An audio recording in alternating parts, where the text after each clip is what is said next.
Recently, I've gotten a couple of questions regarding track alignment at module and segment joints, so let's explore that topic a little bit.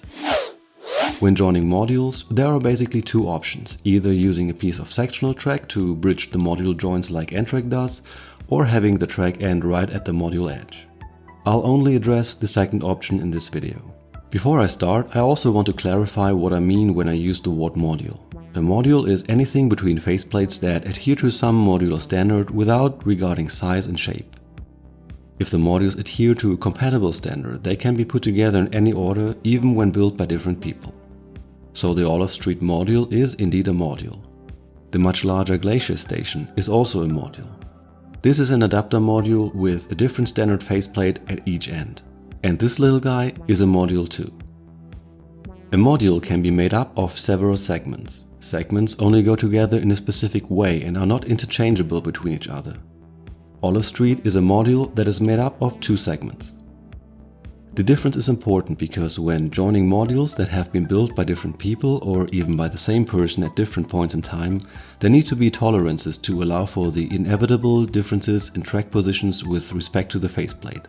Maybe the track isn't perfectly centered or not quite at the right height or possibly slightly tilted. The way our modular group deals with this is by having 8mm holes at a defined position relative to the track and joining the modules with 6mm screws. This allows for 1mm of wiggle room in any direction. Even if this turns out to not be enough, there's still the option to drill out the holes in the faceplate to a larger size. I've put a link to the documentation of the standard down in the video description if you want to look up the exact details.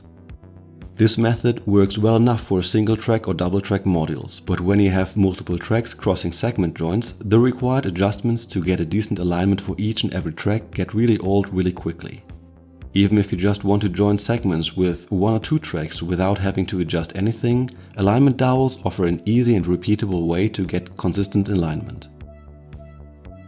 The dowels are machined to a high degree of precision and consist of two parts that fit into each other with very little play.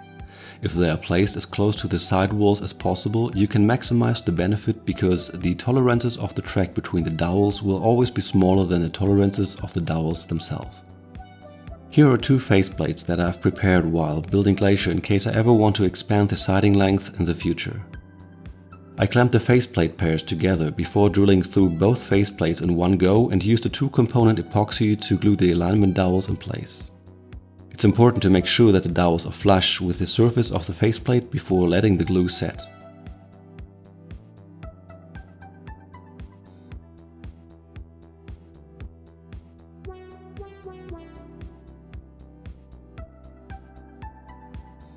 When everything is done, joining the segments is simply a matter of pushing the segments together, tightening the fasteners, and you're good to go.